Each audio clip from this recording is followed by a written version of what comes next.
Hey RayFam, thank you for being part of our incredible community. Your support has made the Reg C Show a hub for amazing stories, thought-provoking conversations, and unforgettable moments. We've embarked on a mission to bring you the most extraordinary guests, individuals with unique perspectives and stories that inspire. And here's where you come in. We're aiming to take our podcast to new heights, and we want you to be a part of that journey. Imagine this. By subscribing to the Reg Z Show, you're not just staying updated on the latest episodes, you're actively contributing to the growth of our community and helping us attract even more amazing guests onto the show. So, if you haven't already, hit that subscribe button right now. It's a small action with a huge impact. Subscribing not only shows your support for the podcast, but it also sends a powerful message to potential guests that our community is passionate, engaged, and hungry for the kind of content that sparks curiosity and fuels inspiration. And if you have already subscribed, fantastic! Share the love by telling your friends, family, and colleagues about the Reg C Show. Together, we can build a community that celebrates diverse voices and extraordinary stories. Well, thank you for being a part of this journey. Your support means the world to us. So hit that subscribe button, join our growing community, and let's continue unlocking extraordinary stories together on the Reg Z Show.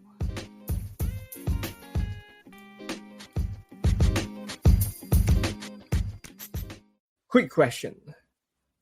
What does innovation mean to you, and why is it so crucial for organizations today to embrace it?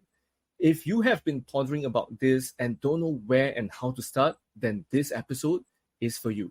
Hi, my name is Rayson and I'm the host of the Reg Z Show, and welcome to today's episode where we are diving into the world of innovation with Nick Jain, CEO of IdeaScale, the leading innovation software company.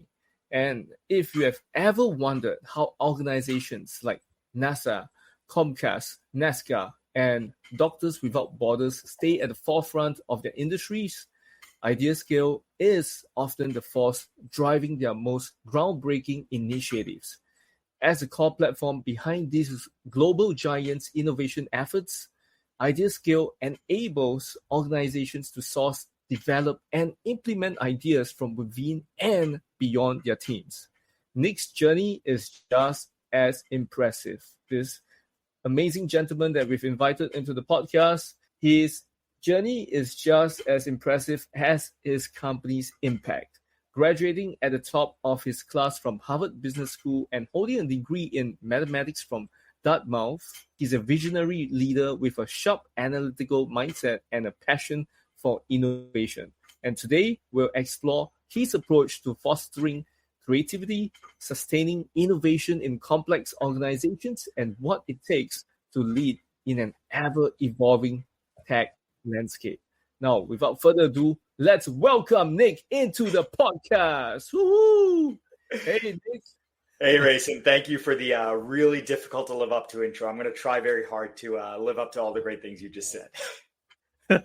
Well, this is all provided on your profile and also Podmatch as well. So kudos to your achievements. And man, how have you been, man? It's been a while. It's I've been good. It's I'm based in Philadelphia. It's finally started to get cold. In the last few days, it's been down to like 0 degrees centigrade or 32 Fahrenheit for the American or international listeners out there. So getting cold now, sweater season. Yeah, I know, right? And soon y'all will be having snow. And I would love to be in such a nice country, to actually explore the nature and have a good look at Trump. No, but just kidding. Okay. But jokes aside, are you really excited about the election? I mean, even though this episode is not about the election, but just asking, since it's so near. Yeah, so today's actually election day. Today's election day in the United States. So everyone's busy. I'm based in Pennsylvania, which is actually one of the battleground states. So both former President Trump and Vice President Harris have been coming here regularly to campaign. My YouTube and text messages are filled with advertisements from folks. I think, like many people in Pennsylvania, I'm just waiting for it to be done because we're tired of seeing so many political advertisements, so many conventions happening here. It ruins traffic. I think, like many people, Right. yes, we're just waiting for it to be done, and we're hoping that there's a good outcome and that there's not a lot of rioting or anything like that, regardless of the outcome, because that's really important. Regardless of the outcome, that democracy sustains itself and the company continues to grow and be successful as a liberal democracy.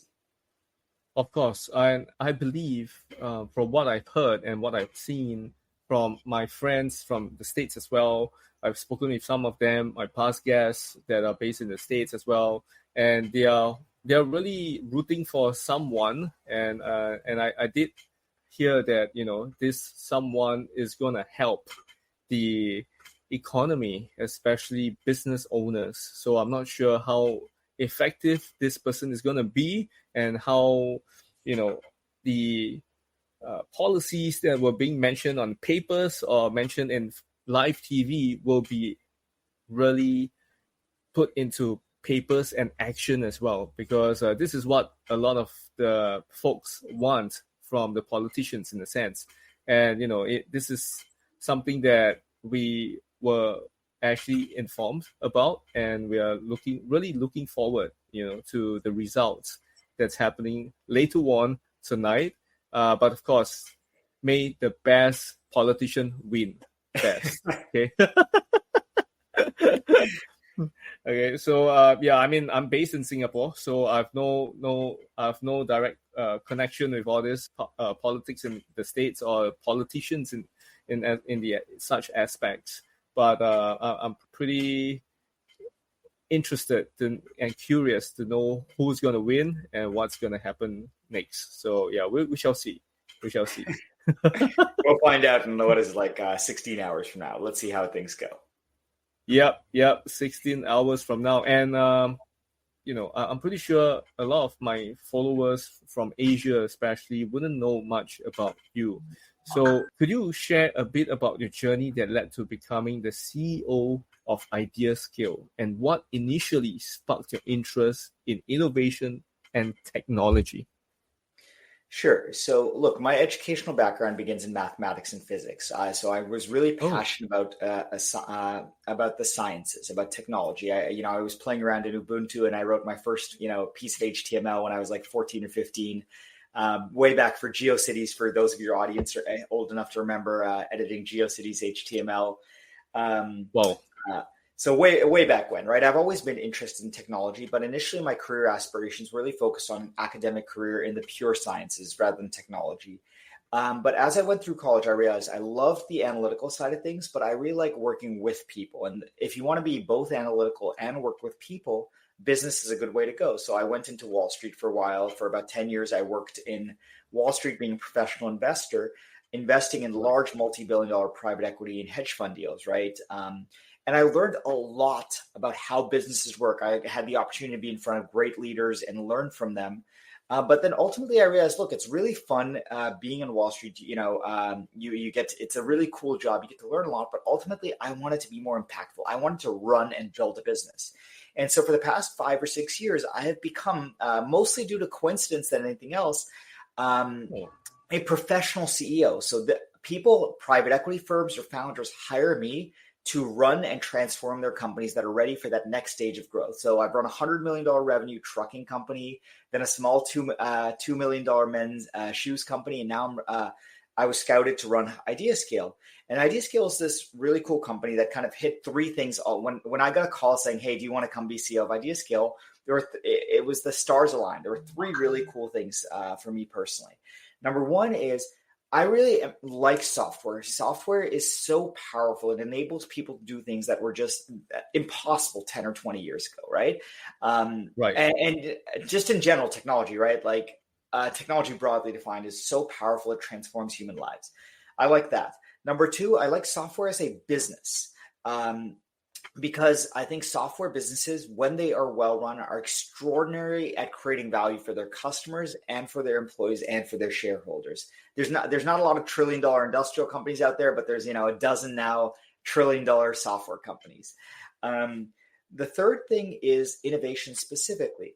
Throughout my career, I've always loved the idea that good ideas should win and good ideas should move into reality, regardless of whether they are from junior people or senior people, whether they're based from somebody in Asia or somebody in France or the United States.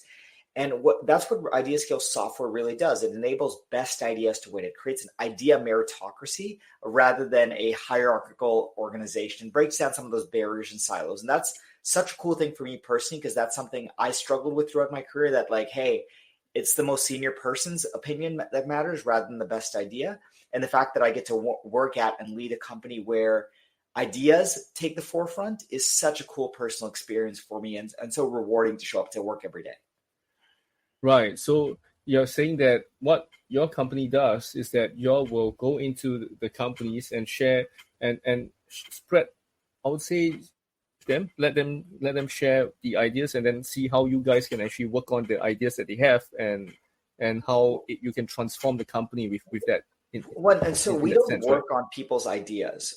So we have our software. You can think of it like TikTok or for ideas. So think of it like a social media platform where users are contributing their ideas, and then ideas are being upvoted and downvoted and ranked by an algorithm, and the best ideas rise to the top. So instead of the CEO's ideas rising to the top because he or she's the CEO, the best idea. And so if you think about TikTok, a funny dance video from someone in Malaysia can be the top ranked video in the entire world because that was the video that all of humanity collectively loved as the most entertaining. Now we do that with idea. Our platform does that with ideas, and those could be ideas as silly as what snacks do you want in the fridge, to ideas as serious as what should be the chip design for our new semiconductor. Right. So with those ideas with the highest vote, for example, wins, and then after that, the company will work on that idea and then bring it to life. Exactly. Understand. Got it. Wow, that's really cool. Oh wow. What a cool concept. I mean, like for a company like you guys to help companies like NASCAR. I was like, wow, NASA. Wow, it's simply amazing. And just wondering, right, for you, like how did your background in mathematics and your experiences at Harvard Business School shape your approach to leading an innovation-focused company like IdeaScale? Sure. So in science, one of the things you learn really early on is that there are good answers, and it doesn't matter who the answers come from, right? Whether they come from the dumbest student in the class, the smartest student in the class, the professor. For anybody who pursues a science degree, you learn that there's good answers and there's bad answers, there's right answers, there's wrong answers. And it doesn't matter who the answers come from, right? Like in my study group, sometimes I was wrong, sometimes I was right. And you let go of your ego. You care about arriving as a team at the right answer, not worried about whether Nick came up with the idea or Jessica or Tim or whatever. Good innovation is really like that. Good innovation is not about the ego of the individual who came up with the idea, but rather about the organization or the team advancing the best idea together. So that, I think my science background really well aligns with the idea that innovation is a team effort, and B, it requires people to set aside their egos in favor of doing the right thing. And that's sometimes I think science trains you really well to do that. My efforts at, I think, business school didn't train me so much on the innovation or software part, but business school, I think, taught me that there's all these sections of a business. There's an HR section, there's a finance section, there's an operations section, and you need to develop skills in each of those. Coming into business school, I'd had a lot of experience in, let's say, strategy and finance, but and a little bit in operations, but I had almost no experience in the HR side of things or in the marketing side of things or sales side of things. So learning that there's those portions of there's those skill sets that existed, it created a platform or starting point for me to go learn those skill sets. Now, business school was not enough for me to become an expert in any of those skills, but knowing that those skill sets existed and what resources were out there, it enabled me to begin a starting point, right? You have to know that the Chinese language exists before you go start learning Chinese, for example. So I needed to know, hey, HR exists as a function. Here's the areas that people need to good at. And then I went and took advanced training in those courses kind of on my own time. And that's, I think, what enables us to run IdeaScale really effectively. And a short plug for IdeaScale, we're a mid-sized company, yet we are way, way more profitable and entirely bootstrapped versus most technology companies. And the reason is because we run ourselves really effectively as a business which is both good for our employees and our shareholders, but also means we're more stable and better run for our customers too. Right.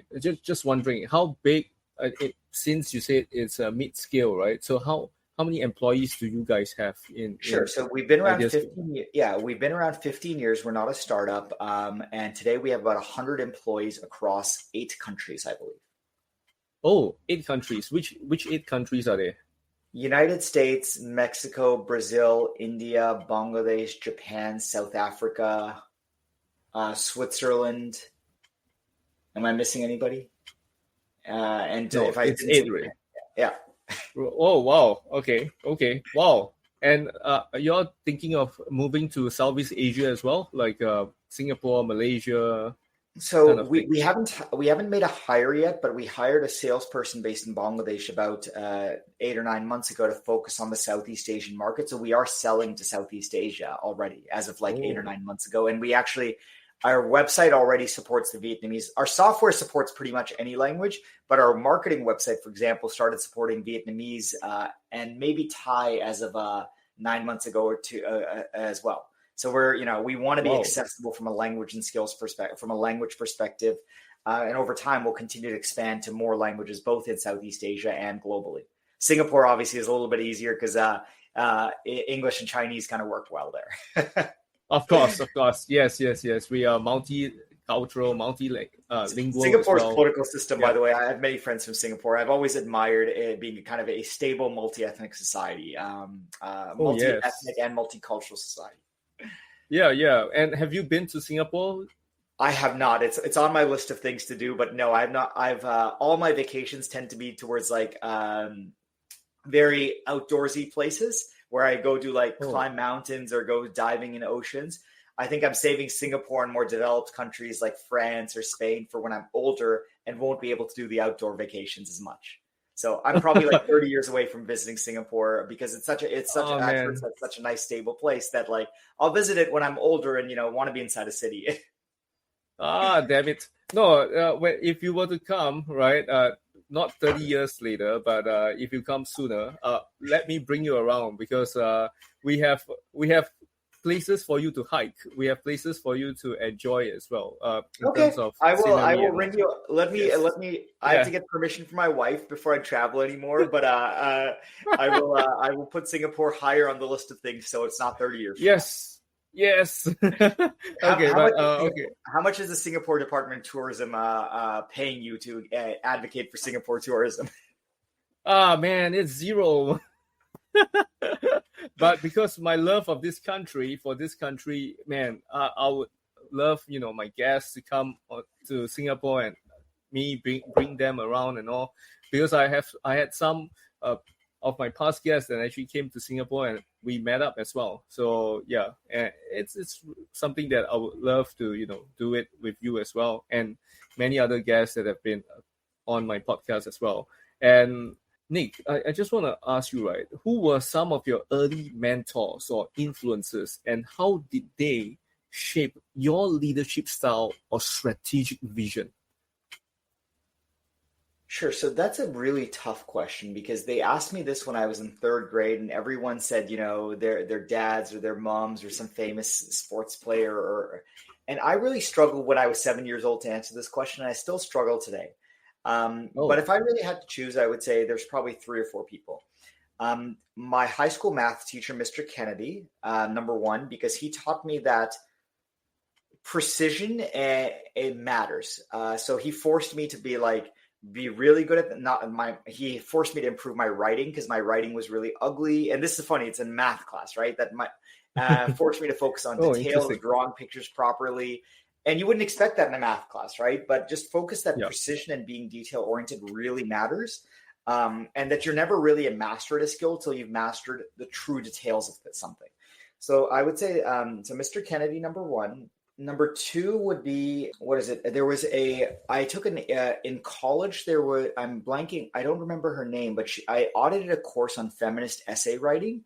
And I knew, again, I wasn't an English major and I'd never done anything in feminist studies before, but it was I was coming from a small town. So you could imagine that I had never been exposed to feminist theory before. And the professor was just such a deeply she was a good teacher, understanding that I was coming from a different background, but I was there to learn. And somebody who, that's a professor who did not attack me for not being as smart as the other folks or not having as much background in that area, but rather encourage me to grow and learn in those. And that's a really good environment when you, and where the reason that impacts me in my business experience now or my business leadership is because I realize that when someone steps into a new job or new company, they're there to learn. And it's really important that I create a warm, inclusive atmosphere that allows them to excel rather than criticizing them for being bad or not understanding, because like everyone's bad on day one when they start a new skill, and that's okay. The important thing is they are there, they showed up, and number two, they are open-minded enough and willing enough to learn. And those are probably the two kind of most influential people. Everything else has just been accumulated. My philosophy in life is everyone out there, whether they are rich, whether they are poor, whether they are famous, whether they're scientists or athletes, artists, has something to learn from, even if I disagree with them. So rather than saying that, hey, there's, a few inspirational leaders like, Elon Musk or whatever, rather than saying that, I say, look, there's everyone in life that I meet, I try and learn a little bit from, because every human being is valuable and has something to teach me. Yeah, I agree. And, it's like what you mentioned, everyone started with a new subject, a new thing. They won't be a master immediately.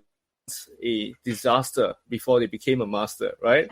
So I agree with you on that. And I would say that, these two people that has like Mr. Kennedy and this female professor that has impacted you so much, do you still keep in contact with them? Just out of curiosity. So both have passed, unfortunately. So it's, but I did keep in touch with both of them. I see. Okay, understand.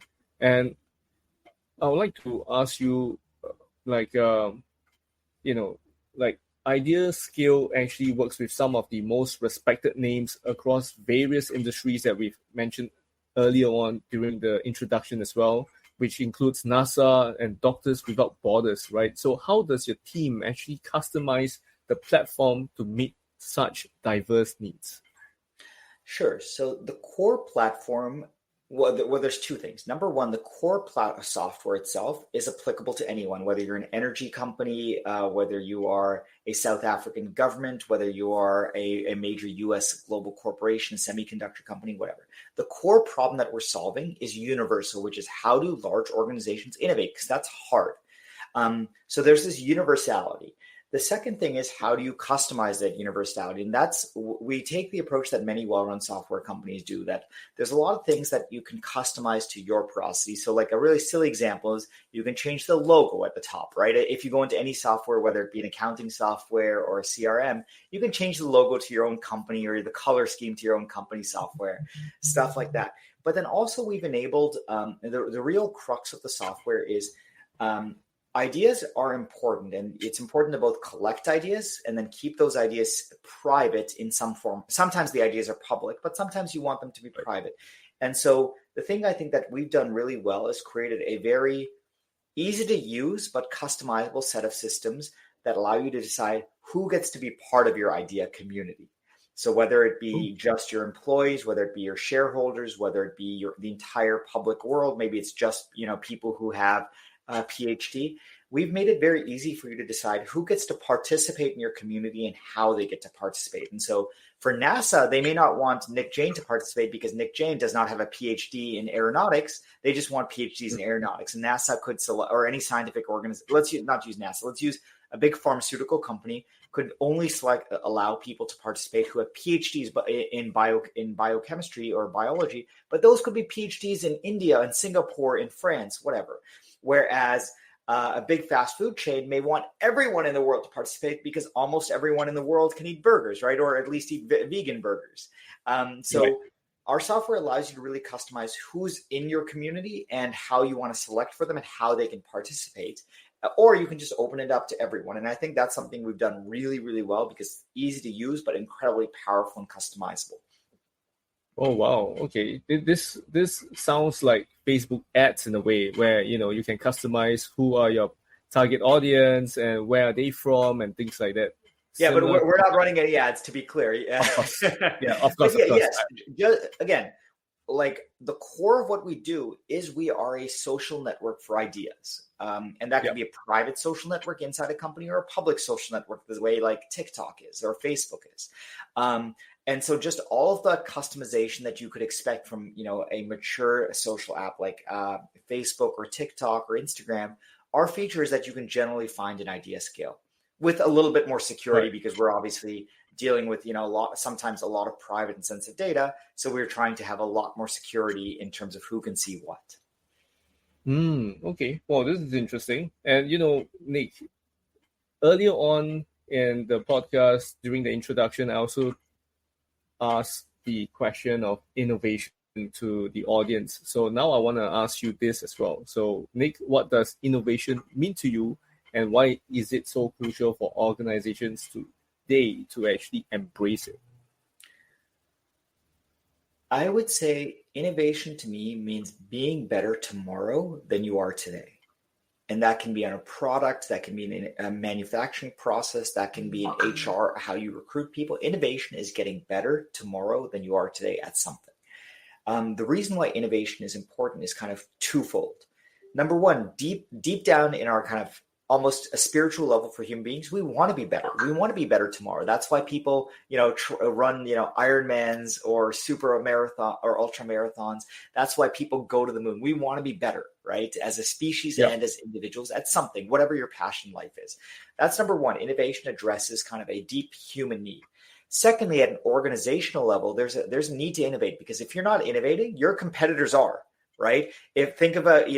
If you're not coming out with new products or making your products cheaper or better, your customers will go to your competitor, because your competitors are making a better product. They're not saying, hey, we have the best phone today. They're going to make a better phone tomorrow. That's why whether you are Apple, whether you're Xiaomi or in China, or whether you're Samsung in Korea, you're coming out with a better phone each year, because if you're not coming out with a better phone, you're going to fall behind your competition, and your competition is going to win. So, and that's true not just in the private sector, but in the public sector too. If government agencies don't deliver value to their constituents, to their citizens, then ultimately those government agencies get shut down or restructured, and other agencies take over, or citizens demand a change. So, it is there's a deep requirement that any organization continue to innovate, or it will become obsolescent, or it will obsolesce reasonably quickly. Right, I agree on that. It's just like how Nokia, Motorola, Siemens actually became obsolete in the space of phones. Yeah. Especially, like even BlackBerry as well, right? They were thriving so big, so massive in the handphone space, and then next moment, pop, they're gone, just like that. The bubble was being burst by Apple in a way or another, and everyone were getting the craze for getting the Apple and other brands that came up after that as well. So I totally agree with you on that. And innovation is often easier to start than to sustain, right? So how does IdeaScale help organizations keep their innovation initiatives alive and impactful over time? I want to pause and go back to something you just said. Innovation is easier to start than sustain. And that's something so true, right? Almost all startups are innovative because that's why they came into existence. They're trying to do something. Small companies have to innovate, because if they don't innovate, they die. Whereas Apple could probably stop innovating if they wanted for like 10 years or 15 years, and they could be fine. When you get big and successful, it's very easy to say, I made it. I can be a little, lazy around that. But that works for a little while. And then eventually, if you're too lazy for too long, you get crushed by the competition. So starting innovation is easy. Young organizations are almost innovative by nature or innately. Large organizations struggle to innovate. The way you become innovative when you become large and successful, the way you become and remain innovative, is you make it an actual core competency of your business, right? In the same way, so a lot of organizations, they've realized this is a real problem, and they can't just say we are innovative and stick in their values. They have to do something about it. You can't just wake up as an individual. You can't just say, I want to be in shape and do nothing. You actually have to do something, right? You want to have to sign up for gym membership. You have to buy a pair of shoes. You have to go run every day. At an organizational level, I think that there's three things that an organization needs to do to sustain itself. Number one, you need the right people who actually want to innovate. If you are hiring people that don't want to do anything new, you're not going to do anything new. Number two, you have to have the right processes. And a good example is a lot of larger organizations have started creating the chief innovation officer role, where they realized, hey, we need somebody to actually focus on innovating. Otherwise, we won't do it. And then the third is you need the right tools and technology. Right. It's great if you want to go in shape. It's a lot easier if you have a pair of shoes or if you have access to a gym. So companies that are trying to sustain innovation or are succeeding at remaining innovative tend to have those three things, the three-legged stool of what. Number one, they tend to have the right people. Number two, they tend to have the right processes and incentives. And number three, they tend to have the right tools and technology. And if you do all three of these things, generally, you tend to be reasonably successful at having a sustainable innovation program and innovation culture. Wow, I love that. Yeah, I totally agree with you on that in terms of these three things that are the key to actually sustain the organization and to make sure that the people actually follow through and thrive together with their innovations as well.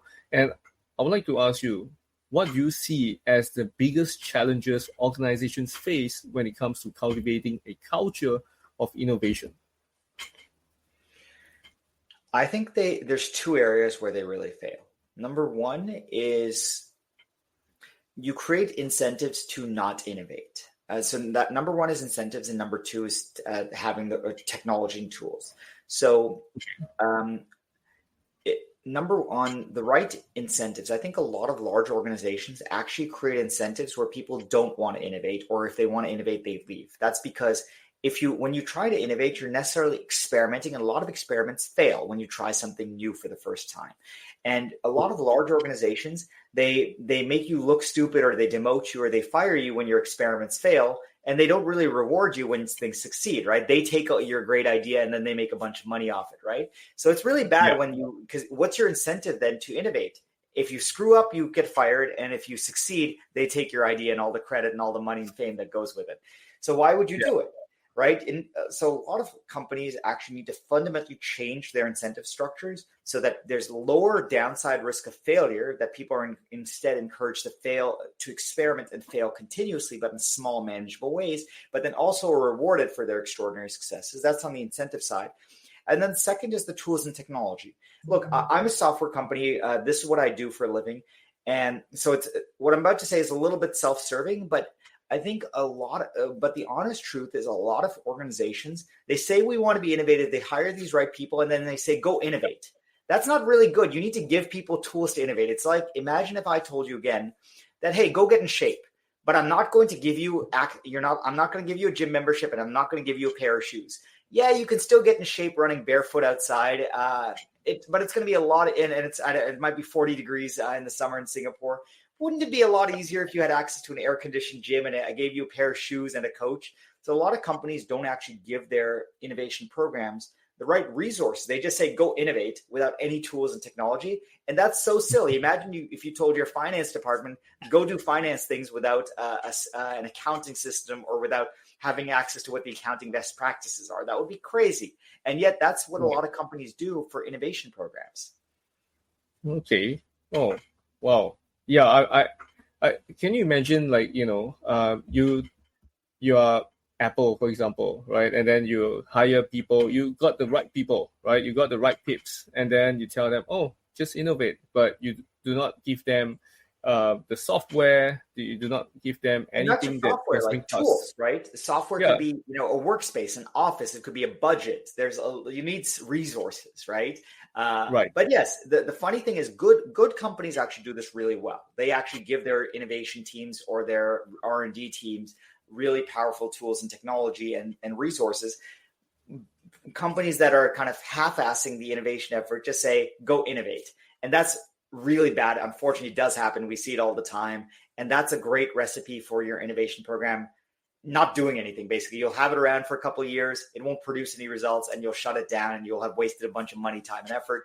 If you're going to do something, do it right. And that's true for anything in life. Do it right, do it well. Yep. I I agree. Makes sense. Like, you got to actually not just fail in experiments, but you got to keep failing, because I recently read from Diary of CEO by Steve Bartlett.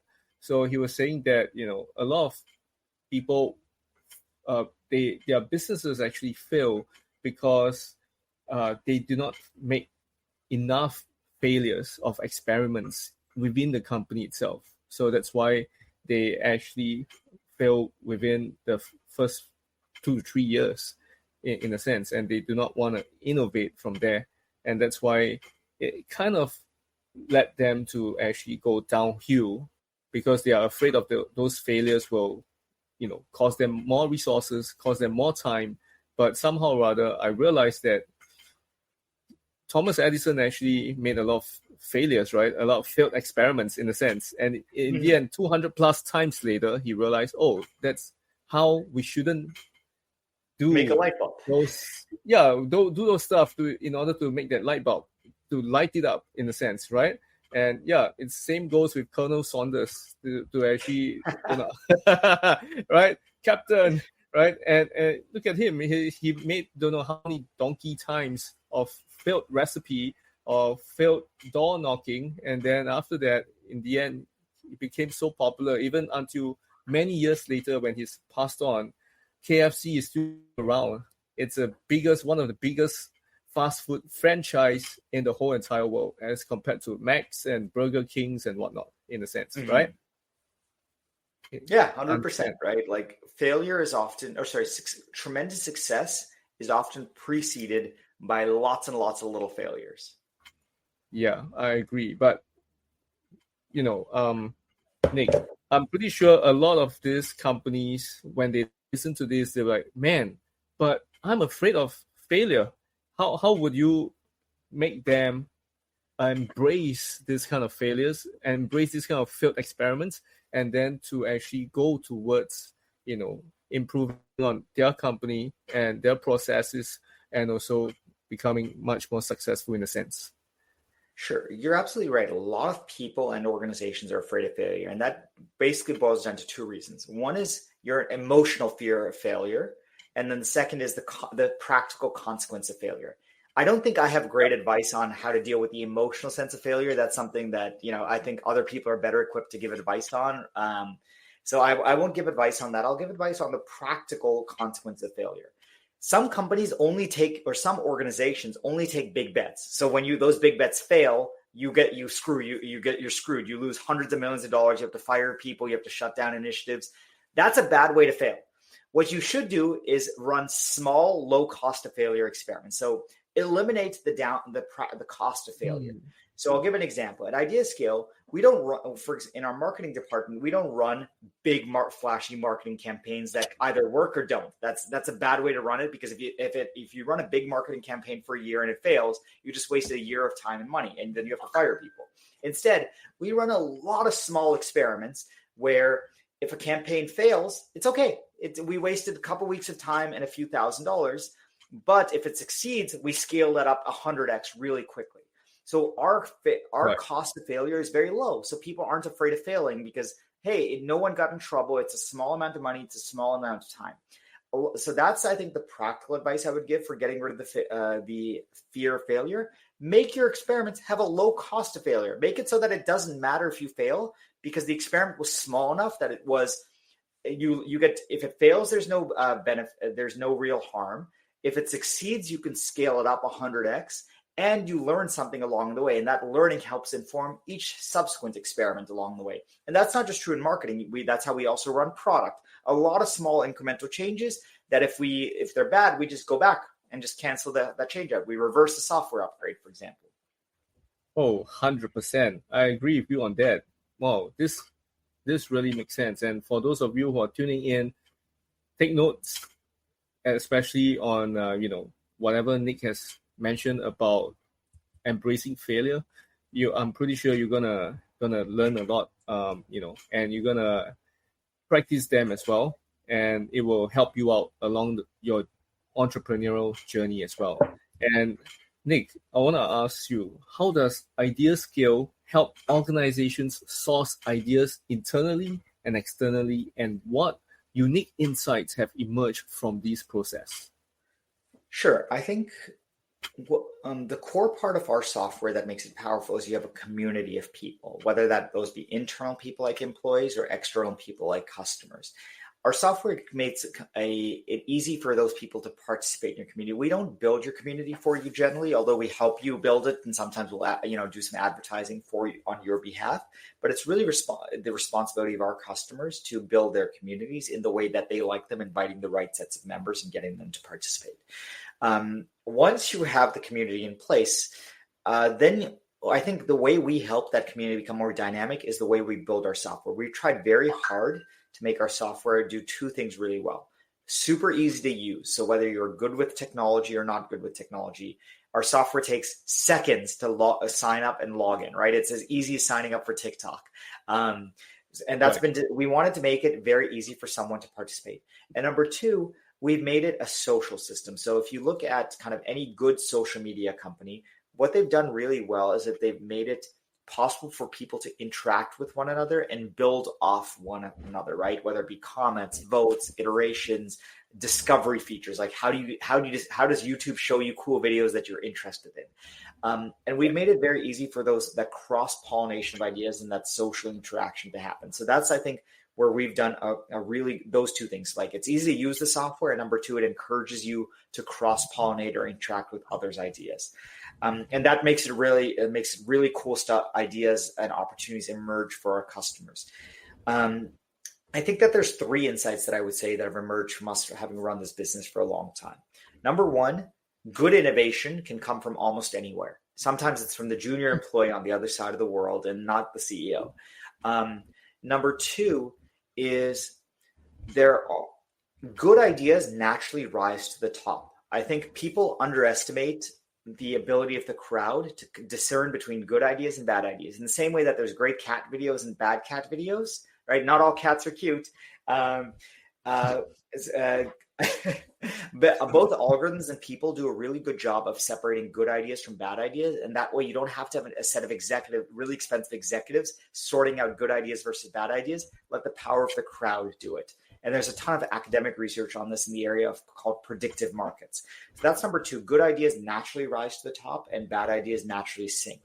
And number three is, when you run an effective innovation program, the diversity of ideas it expands incredibly. Like the executive team may only be thinking about 3 or 4 areas of focus, whereas when you open up the universe of potential innovation to pretty much anything within an organization or company, you may get ideas for something that no executive was even thinking about or aware of, right? Like, how many banks were thinking about cryptocurrency? Or how many bank executives were thinking about cryptocurrency in 2009? No one was. But there were a lot of junior employees that were investing in Bitcoin, as early as 2009, 2010, right? So imagine if those bank executives had the opportunity to listen to their employees about, hey, there's this really new cool thing that could disrupt the banking system come along. But they didn't, because ideas were coming from the top down rather than from the entire community. So that's what I mean. The diversity of ideas expands exponentially if you open up the aperture of where those ideas are coming from. Yeah, true. Especially when you are not just focusing on hierarchy-wise, you get to listen from people like the Gen Zs these days. They brilliant ideas as well. Yeah, and then when they mention about certain things, and the CEO or whoever is in charge of the project gets to do whatever that these Gen Zs have to mention about certain things. Yeah, it could work in a way or another. We'll never know, right? So yeah, and it can be a low-cost failure experiment in a sense, right, as well. So yeah, I agree. And I would like to ask you, right, in your experience, what are the key ingredients for transforming raw ideas into actionable, successful projects? I'd say you need 3 things. Number one, the idea needs to be good and exciting. Bad or unexciting ideas don't get done. So work on a project that somebody's excited about. Number two, find an executive sponsor who's both excited about the idea as well as the resources to put behind getting the idea done. And number 3 is make an idea bite-sized. I think too many people take on huge projects or huge ideas, break it down into pieces, and make each piece very doable and actionable over a short time horizon. No one wants to work on a 5-year-long project. People want to work on a project that, hey, we work on for a month or 3 months, get the project done and released, and and then we'll work on the next phase of the project. So break big projects or big ideas into smaller ideas and release them along the way. Makes sense. And can you share, are there any examples of standout ideas that originated on the IdeaScale platform and led to meaningful change or advancements as well? Sure. So I don't have access to my customers' data, and so I'll give an example of a customer that allowed us to share an idea, and they didn't allow me to share their name, so it'll be anonymous. One of the biggest fast food companies in the world, some place you've probably eaten. They're all over the world, right? They needed new menu ideas for what they should put on their menu. And they have professional chefs in-house, but the professional chefs are coming up with kind of the same ideas. They said, let's go ask hundreds of millions of people around the world, hey, give us ideas for what our new burger should be, or our new taco should be, or our new chicken fingers, right? They wanted ideas for whatever that new food item should be. And so they asked everyone in the world, and everyone in the world contributed ideas to what that new menu item should be. They voted on the ideas. They commented on each other's ideas. They may have said, look, this burger's great, but we need to change the sauce, or we need to change the bun to get rid of sesame seeds, or whatever it is, right? And then ultimately the best idea, the company had a lot of ideas, and they took the best 4 or 5 ideas. They looked at what was practically doable, and, because they had to do some food safety things and some scientific things along the way. But then they actually put that menu, and you and I got to eat that item at a restaurant at thousands of restaurants around the world. That's, I think, meaningful change. That's a really cool way. Like, it was an idea that came from thousands or hundreds of thousands of people around the world. And that was an idea. Then we all actually got to eat at, potentially millions of people around the world got to eat that really cool a burger. Oh, wow. Was this recent, or was this quite a while back? This was a couple years ago. Oh, okay. No wonder it sounds a little bit familiar, but let's keep them anonymous for now. Yeah. But yeah, and wow, love it. Wow, interesting. And I'd like to ask you, right, I'm pretty sure there are a lot of trends that you have noticed in the innovation space. So can you share with us, what are some trends you're seeing in the innovation space? And are there any specific industries that are driving the next wave of change? Sure. So for innovation as a field, similar to marketing or finance, I think 3 things are happening. Number 1, it's emerging to become its own field rather than being a subdivision of somebody else. It's rather than becoming, part of the product department or the R&D department. That's why there's a lot more like chief innovation officers, a title that didn't even exist 10 or 15 years ago. Now a lot of companies have chief innovation officers. So it's becoming its own field. Number 2, within that field, people are defining, hey, here's what's good and here's what's bad. It's not just everybody doing their own thing. So for example, about a year ago, something came out called ISO 56001, which is the standard for best practices for how innovation works. ISO are also the guys that decide how big the USB drives are, or what the encoding for Bluetooth is. But these folks have come out with a really well-researched standard on what's good innovation, what's bad innovation, how do you achieve good innovation. So it's becoming a lot more standardized in a good way. People are discovering there's good ways to do things and bad ways to do things.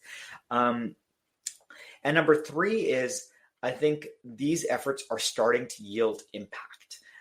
So whenever you start a field of something, right? It could be a new field of semiconductors, a new field of marketing.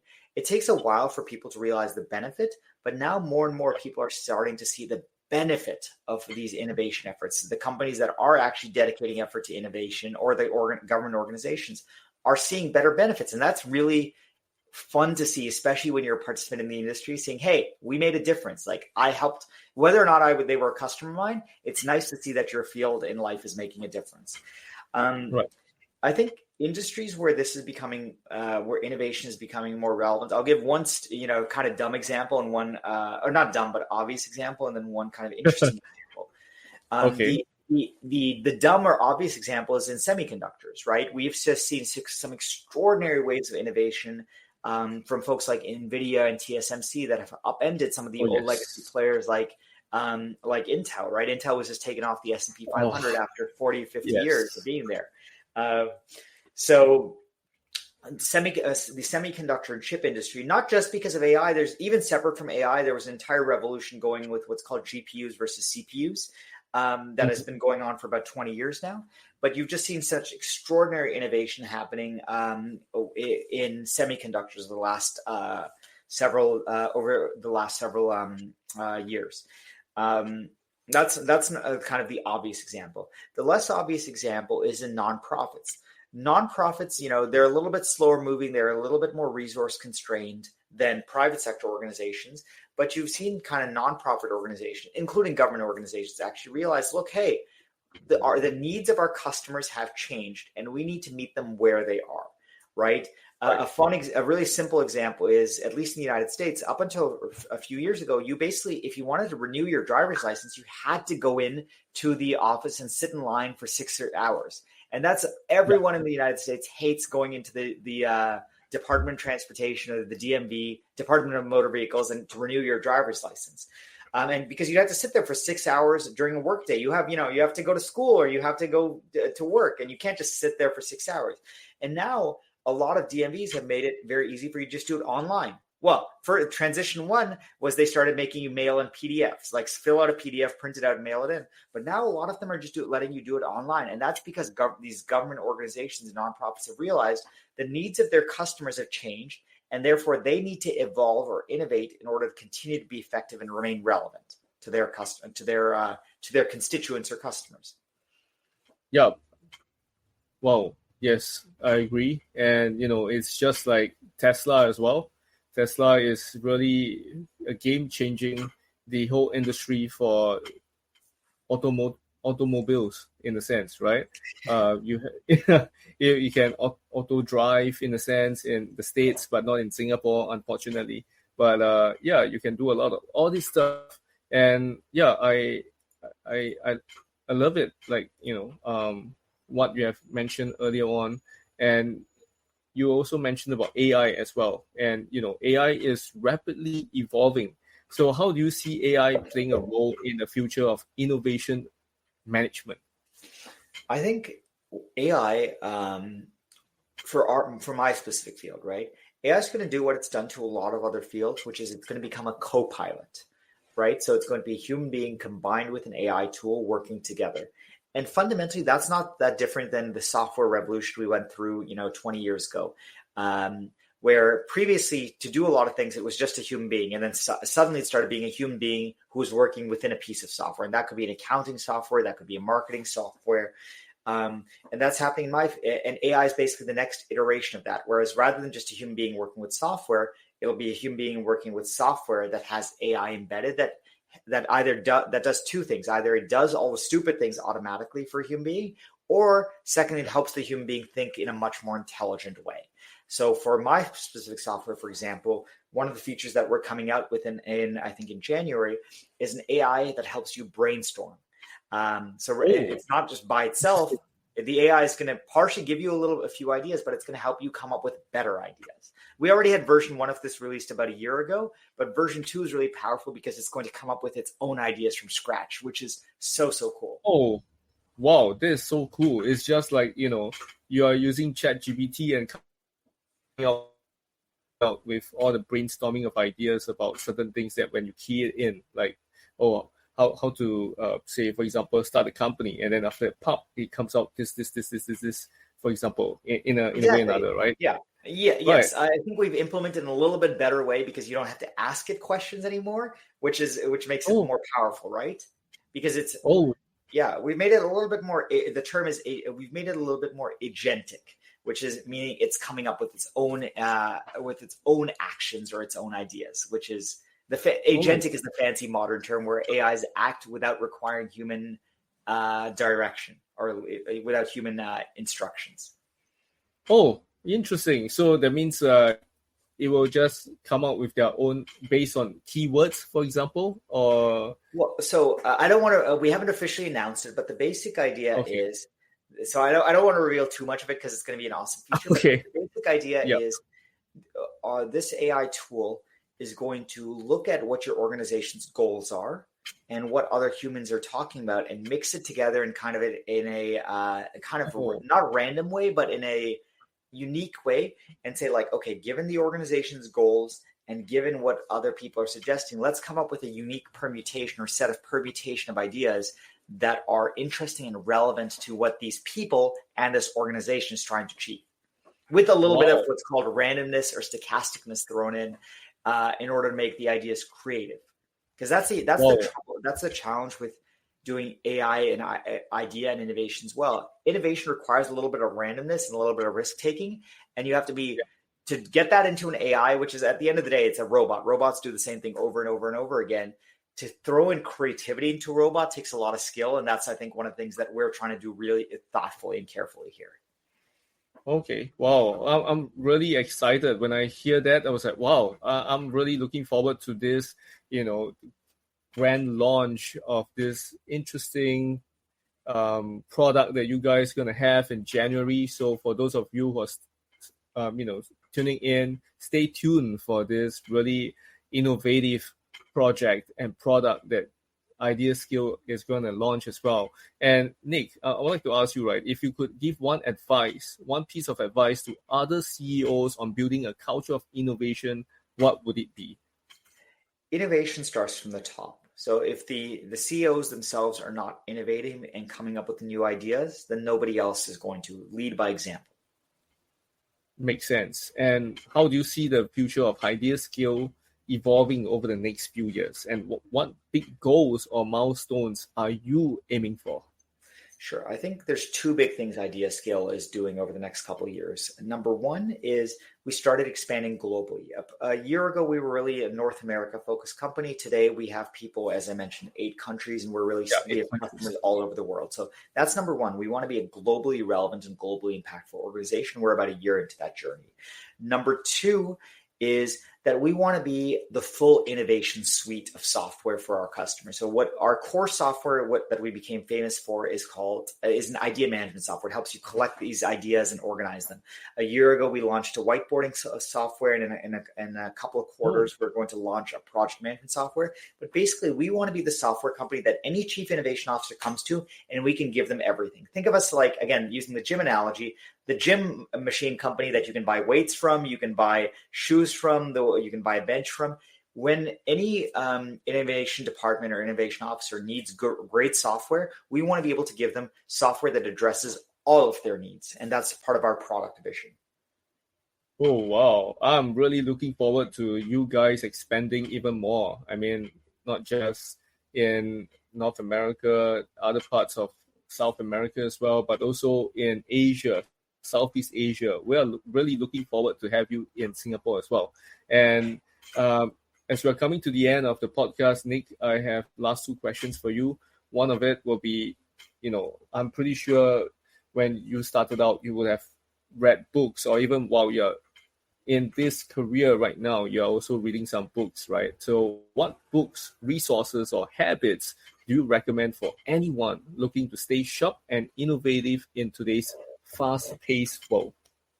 Sure. So I'll give a habit and one book recommendation. So the habit is all continuous learning. I spend between 30 to 60 hours every single month taking advanced courses and new stuff so that I'm always sharpening my skills. And this could be on AI, this could be on marketing, this could be on machine learning. I'm taking actual courses, even though I'm CEO, to get smarter and better, because I realize I need to get better every day. Because the world is getting more competitive every day. My competitors are getting smarter every day. So that's number one. Invest in continuous learning, no matter what level or no matter what title you have in your career. Go take courses, go read books, stuff like that. The specific book that I would recommend is called Valuation by Aswad Damodaran. He's a professor at NYU. And it's a book that requires some high school math, but no fancy math or anything like that. And what it teaches you is, how do companies create value for society?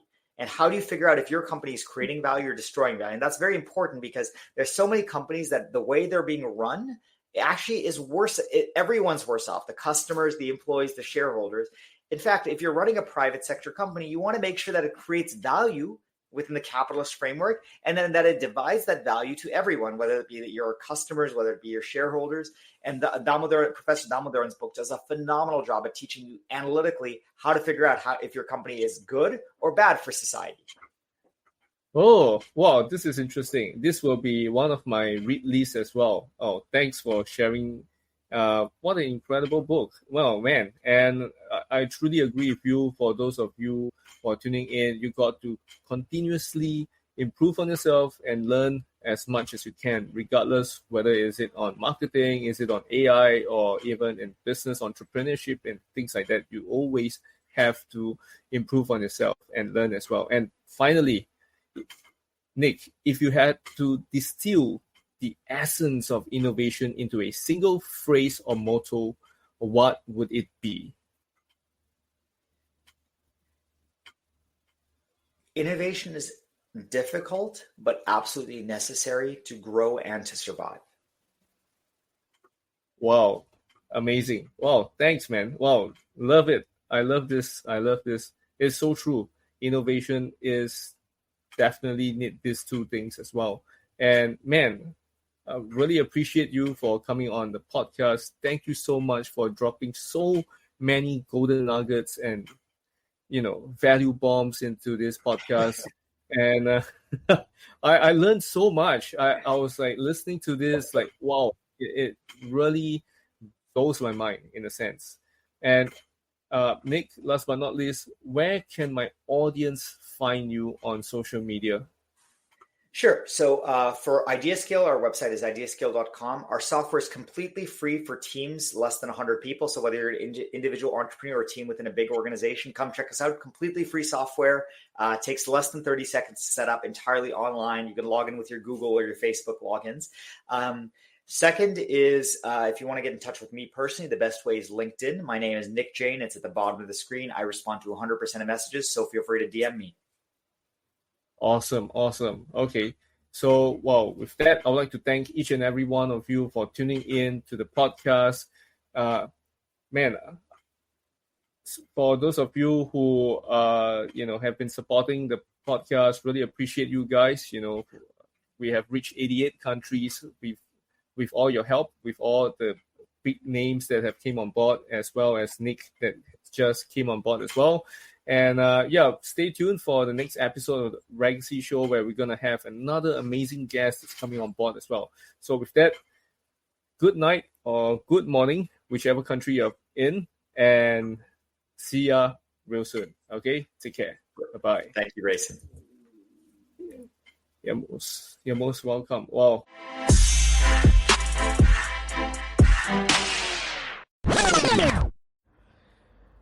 Thank you, everyone, for listening to another episode of The Legacy Show. I hope it has enlightened you. I hope it has brought you to an epiphany where you realize that this is where you want to go and this is what you want to do.